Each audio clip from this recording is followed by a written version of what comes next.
Well, this past weekend, there was a massive outage that had hit NYC and affected many different areas in NYC.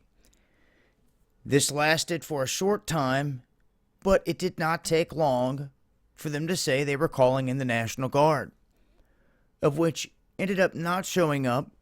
We were waiting to see if that would happen, if that was the case. But we were also seeing DC dealing with issues as well.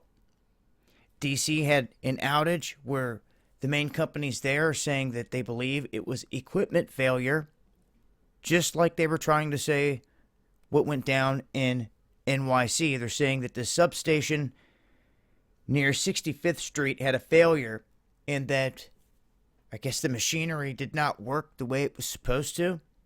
This is what they're stating.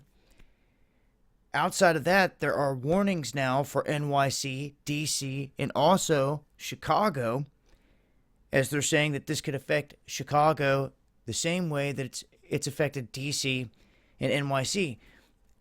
Others are asking the question, what's happening right now that's different than anything in the past? The one thing is this infrastructure in this country. It's getting older by the day. And if you live somewhere where you're seeing the lights flicker, broad daylight, maybe for no reason, and it's happening more and more, and maybe it did not used to, chalk up a game plan here, and I would go the solar route. It's not the only option, but when the lights do go out, solar is going to be key. There's different ways, different survival tips on how to make air conditioners, not even using ice, but using different methods. And I'm going to leave a link here that has information connected to just that you can look into further here. And as we always say, can you survive a lights out situation?